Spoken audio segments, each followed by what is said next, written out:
네, 이번엔 전문가와 함께 중동 정세 자세히 짚어보겠습니다. 민정훈 국립외교원 미주연구부 교수 나오셨습니다. 안녕하십니까? 예, 안녕하세요. 네, 자 이란에 대한 공격을 보류한 트럼프 대통령이 현재 협상이 정말 최종 단계다. 믿어도 좋다라고 얘기를 했는데 이번엔 정말 믿어도 되는 걸까요? 좀 지켜봐야 될 것 같습니다. 예. 저도 개인적으로 우리 국민과 경제 워낙 파장이 크기 때문에 이란 전쟁이 빨리 협상을 통해서 잘 마무리되기를 간절히 바라는 사람이어서 협상 진전에 대해서 모든 그 긍정적으로 열어놓고 잘 보고 그런 쪽으로 이제 해석하려고 노력을 많이 해왔는데 현재 상황은 녹록하지 않은 것 같아요.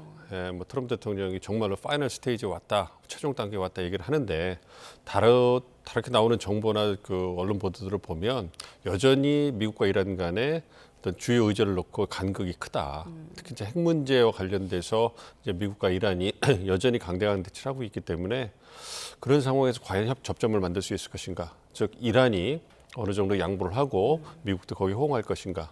뭐 이런 부분에 대해서 좀 의구심이 남아 있고요. 예. 이와 더불어서 이란은 생존의 문제이기 때문에 버틸 수 있지만 미국은 정치 경제적인 문제이기 때문에 빨리 끝내야 돼요. 시간이 굉장히 촉박합니다. 물론 트럼프 대통령이 중간 선거에 연연하지 않는다 얘기를 하지만 제가 볼 때는 상당히 지금 조바심을 내고 초조하기 때문에 군사작전 재개한다는 얘기가 막 나오잖아요. 예. 그렇기 때문에 이번 며칠 내에 미국과 이란의 협상이 진전되지 않으면 미국은 대안을 찾을 거라고 생각을 합니다. 그래서 군사작전 재개 가능성이 높기 때문에 그런 부분에서 우려가 커지고 있습니다. 여하튼 트럼프 대통령이 얘기한 것처럼 최종 단계에 와서 서로 조금씩 양보하면서 접점을 찾을 수 있기를 기대해 봅니다. 좀 기대감이 커지는 이유가 이란 외무부에서도 미국 측의 새로운 제안을 받고 검토 중이다라고 밝혔거든요. 지금 분위기로는 군사적인 충돌보다는 좀 대화로 가는 그런 분위기라고 볼 수 있겠죠. 그래서 거기에 기대를 걸고 있는 거죠. 예. 미국도 그렇고 이란도 그렇고 다시 군사작전을 재개하는 것을 원하지는 않습니다.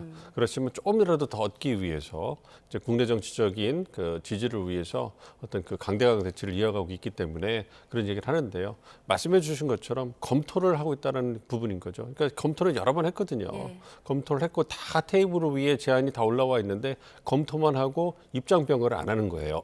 그렇기 때문에 이번에 이란이 정말로 어떤 미국의 좀 새로운 뭐 제안이라 하는데 얼마나 새로운 게 나왔을까 그것도 의구심이 들고요. 그리고 이제 이란이 그 부분에 대해서 얼마만큼 그 전략적으로 나올지 그런 것도 미지수입니다. 이란이 보여주는 거 보면 핵 문제는 굉장히 복잡한 문제니까 일단 종전 합의하고 그다음에 포럼 체협을 개방한 다음에 그 얘기를 하자 그러는데 미국이 그걸 어떻게 믿고 그걸 따라가겠습니까? 그래서 그런 부분에서 여전히 간극이 크다. 그렇기 때문에 잘 풀리기를 기대를 하고 있습니다만 좀 지켜봐야 될 것 같습니다. 검토만 할 게 아니라 양측에서 한 발짝씩 좀 양보를 해야 진전이 네. 있다 이런 말씀이신데 지금 외신을 통해서도 장밋빛 전망이 좀 나오더라고요. 지금 중재국이 미국과 이란의 합의안을 준비 중이다 이런 내용이 좀 나왔는데 구체적으로 또 보도된 내용이 있을까요?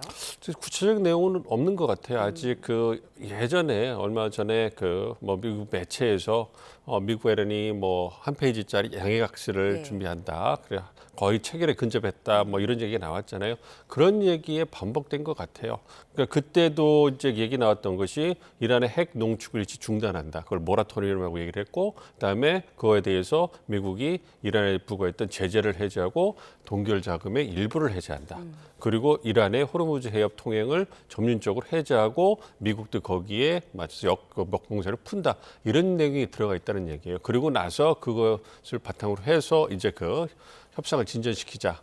그래서 그것을 이제 서로 믿기가 어려우니까 이제 이란 측이 요구하는 것처럼 뭔가 제도화된 명문화된 서류가 필요하다. 이래서 이제 양해각서 얘기가 나왔었는데 그때도 양해각서 얘기만 나오고 이란이 그 부분에 대해서 거부하면서 좌초된 부분이 있거든요. 이번에도 그럴 가능성이 있지 않을까 그래서 우려를 하는 겁니다. 예. 그때 양해각서였고 이번에 의향서인데 차이가 없습니다. 어차피 제도화해서 명문화해서 뭔가 합의에 들어가겠다로 서로 동의했다. 이러한 근거를 남기는 것뿐이거든요. 의향서죠. 그게 파이널 어그리먼트가 합의안이 아니기 때문에 그런 부분에서 초안이라고 하는 것이고 말씀드린 것처럼 의향서를 갖다가 서로 얻기 위해서는 양측이 이 부분에 대해서 동의를 해야 되는데 과연 그런 준비가 되느냐.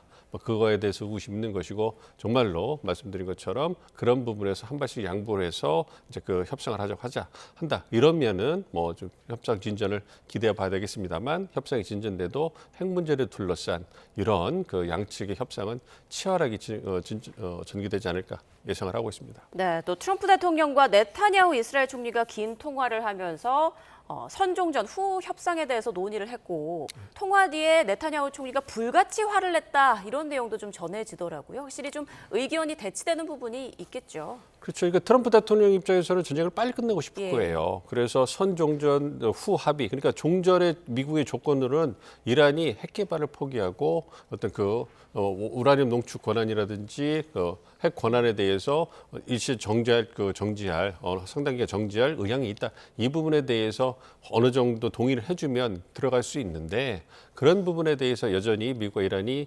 이견이 있는 것이고 미국은 그걸 원하는 거죠. 그래서 어쨌든 트럼프 대통령이 정치적으로 명분을 갖고서 이제 그 선 종전하고 후 합의를 하고 싶은데 이스라엘 입장에서 완전히 다르죠. 그러니까 이란을 굉장히 약화시킬 수 있는 어떻게 그러면 천재 이루에게 수십 년 동안 갖고 있던 수건을 풀 수 있는 기회인데 트럼프 대통령이 휴전을 하면서 그걸 다 못했단 말이에요. 그러니까 이스라엘은 지금도 빨리 군사작전을 재개해가지고 이란을 최대한 무력화시키고 헤즈볼라를 무력화시키고 싶은 그러한 의도가 크기 때문에 그런 부분에서 이제 미국과 의견 차이가 있는 것이고 트럼프 대통령이 정말 선도전, 선후전, 그다음에 후 합의, 종전 후 합의 그 부분에 대해서 네타냐후 총리에게 받아들이라고 압박했다면 그렇다면 네타냐후 총리가 화를 낼 수도 있는 그런 상황이 전개되지 않았을까 생각합니다. 네, 미국과 이란의 협상이 진행 중이라고 하지만 동시에 군사 공격에 대한 압박도 이어지고 있습니다. 트럼프 대통령은 합의를 이루지 못하면 다소 끔찍한 일을 하게 될 거다. 더 강하게 공격할 수도 있다. 이렇게 발언 수위를 높이고 있는데 사실 트럼프 대통령의 이런 발언이 계속 반복되다 보니까 말의 설득력이라고 해야 될까요? 뭔가 힘이 좀 빠진 느낌도 있어요. 그렇죠. 탁구라고 해서 이제 그런 부분에서 트럼프 대통령이 또 말을 바꾸는 거 아니야? 그런 얘기가 많이 나오는데요. 그럴 가능성을 배제할 수는 없습니다. 그런데 개인적으로 봤을 때 이제는 미국이 더 이상 기다릴 수 있는 시간도 없고 그다음에 유인도 없어요. 그러니까 미중 정상회담을 통해서 중국이 뭔가 보다 적극적인 중재 역할, 조정자 역할을 해가지고 이란의 태도 변화를 이끌어줄 내기를 트럼프 대통령이 내심 기대를 했는데 그 부분에 있어서 아직까지는 보다 가시적인 성과가 나오고 있지 않은 것 같아요. 예. 그렇다면 그 트럼프 대통령은 국내 정치적으로 굉장히 몰리고 있는데 더 이상 기다릴 수 있는 그러한 시간이 없는 거죠. 유인도 없고 명분이 없지 않습니까?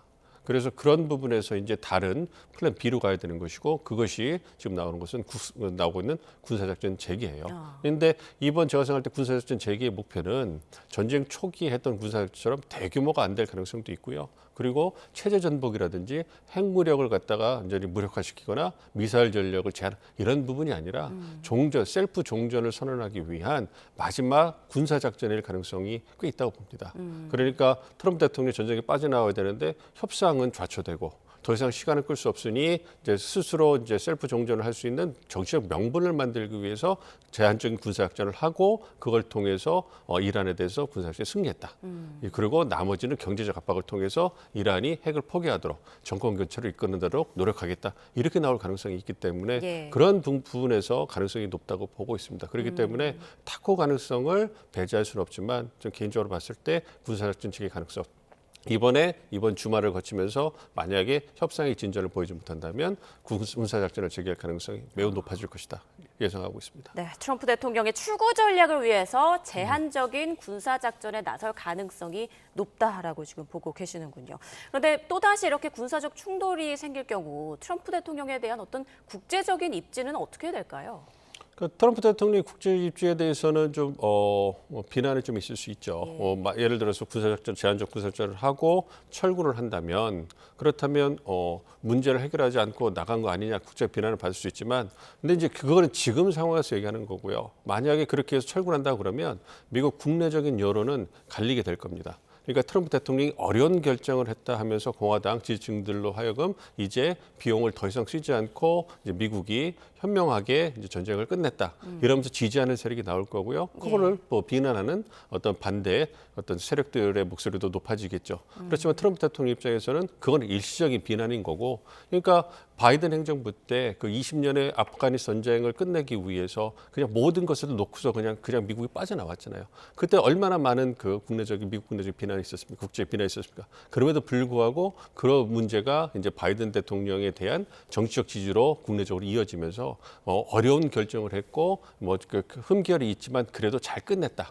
뭐 이러한 평가를 받았거든요. 그렇기 때문에 그러한 부분을 고려해 본다면 트럼프 대통령이 단기적인 정치적 비난 그 부분을 감수하면서 이제 추후에 정치적 포석을 위해서 그러한 철군을 감행할 가능성도 꽤 있다 보고 있습니다. 네, 이어서 호르무즈 상황도 보겠습니다. 이란 전쟁 이후 처음으로 발이 묶였던 우리 유조선이 호르무즈 해협을 빠져나왔다는 아주 반가운 소식이 전해졌습니다. 거의 석 달 만이잖아요. 근데 외교부는 이란과 협의를 했고 통행료도 내지 않았다고 하는데 어떻게 된 걸까요? 참 다행이죠. 이제 우리 정부의 외교력이 정말 효과를 거둔 것이 결과를 난 것이 아닌가 좀 생각하고 있습니다. 말씀해 주신 것처럼 우리 정부의 입장은 분명히 있어요. 통행료를 낼 수 없고 그리고 이란과 협의 그리고 미국과 소통을 통해 가지고 우리 선박을 안전하게 호르무즈에서 빼내도록 노력하겠다. 그 원칙을 지키면서 꾸준히 지금까지 그 협상을 해온 결과가 아닌가 생각을 하고 있습니다. 이란 입장에서도 우호국인 한국이 지속적으로 이제 선박 문제 때문에 정치적으로 어렵고 외교적으로 힘든 것을 감내하는 부분을 견디기 좀 어려웠을 거예요. 그리고 우리 외교 당국이 지속적으로 이란 당국과 소통을 통해 가지고 이런 문제를 계속 제기를 했고 그 부분이 이제 결과를 거둔 것이 아닌가 좀 생각을 하고 있습니다. 이와 더불어서 나무호 피격 사건에 대한 그러한 그 결과도 영향을 좀 미친 것이 아닌가 생각을 하고 있습니다. 아직까지 결과가 누가 공격했는지 어떤 수단을 해서 공격했는지 명확하게 나오고 있지 않지만 제가 개인적으로 봤을 때 이란 측에 의한 미사일 공격일 가능성이 매우 높다라고 보고 있습니다. 그런 부분에 대해서 이란 정부가 부인을 하고 있지만 또 외교적으로 상당한 부담을 느끼고 있을 것이다. 그렇기 때문에 그런 부분에서 이제 한국을 배려하는 차원에서 이제 우리 선박을 이제 통화시킨 이러한 영향도 있을 것이라 보고 있기 때문에 결론적으로 본다면 우리 외교 당국이 일관된 원칙을 통해서 이란과 미국과 소통을 통해서 얻어낸 어떤 외교적 성과라고 생각을 하고 있고요. 여기에 이제 이란 측이 우리를 배려해준 그러한 부분도 있지 않은가 생각하고 있습니다. 네, 나머지 선박 25척도 무사히 빠져나올 수 있을지 앞으로 계속 좀 상황을 지켜봐야 될 것 같고요. 앞서 네타냐후 이스라엘 총리 얘기 잠깐 언급을 했었는데 이스라엘군이 한국의 활동가 같은 가자 국제구호선단을 납포하면서 지금 논란이 좀 커지고 있는 상황이지 않습니까? 도를 넘었다라는 비판이 나오더라고요. 그렇습니다. 보도해 주신 것처럼 국제사회, 특히 유럽을 중심으로 해서 상당한 비난이 있고요. 그리고 어떤 체포한 국제구호가들에 대한 인권을 유린하는 그러한 참혹한 처사가 상당히 이제 비판에 도마오르지 않았습니까? 그러니까 이스라엘이 이번에 장기화된 전쟁을 하면서 정말로 민낯을 다 보이는 것 같아요. 어떤 군인들이라든지 어떤 정부 관계자들이 전쟁 피로도라든지 어떤 개인적인 잘못된 편견에 의해 가지고 보편적 인권이라든지 가치를 무시한 그러한 도를 넘는 행동을 하고 있기 때문에 그 부분에서 비난을 받고 있는 것이고요. 우리 정부에서도 그런 부분에 대해서 엄중하게 좀 보고 이제 이란 정부에 대해서 항의하는 그런 상황으로 보고 있습니다. 네, 이재명 대통령이 네타냐후 총리 체포영장까지 언급을 했는데 이 대통령의 이런 공개적인 비판에 대해서는 어떻게 생각하시고 그리고 실제로 체포까지 갈 가능성에 대해서도 좀 짚어주시죠. 우리 대통령께서 말씀하신 그런 이스라엘의 어떤 국제 구호가들을 갖다가 치고 임의로 구금하고 체포해서 구금하는 이런 부분에 대해서 도를 지나쳤다고 이제 대통령께서 정확하게 짚으신 부분이라고 생각하고 있습니다. 예전에 어떤 가자 지구의 어떤 중동 지역에서의 인권 문제에 대해서 대통령께서 한번 말씀하신 적이 있잖아요. 그러니까 우리도 이제는 이제 국력이 커서 모범적 선진국, 글로벌 핵심 국가로 진입하고 있기 때문에 보편적 인권이라든지 국제법에 기반해서 도를 지나치는 부분에 대해서 할 말을 한다. 이 부분을 갖다 대통령께서 몸소 보여주신 것이기 때문에 상당한 의미가 있고 자부심이 있다고 생각하고 있고요.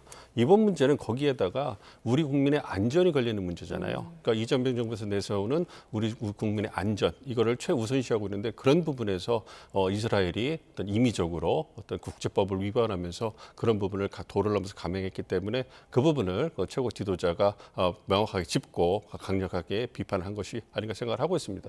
물론 네타냐후 총리가 어떤 체포될 가능성은 크지 않다고 보고 있습니다. 있습니다만 그럼에도 불구하고 모범적 선진국으로서 대한민국이 이제는 그러한 도를 넘는 행위에 대해서는 명확하게 짚고 비판하고 다시는 재발하지 않도록 그렇게 이제 그 엄중하게 행동하는 것이 필요하다 생각을 하고 있습니다. 네, 네타냐후 총리의 어떤 또 입장이 나올지 계속 좀 상황을 두고 보겠습니다. 지금까지 민정훈 국립외교원 미주연구부 교수와 함께 중동 상황 살펴봤습니다. 고맙습니다.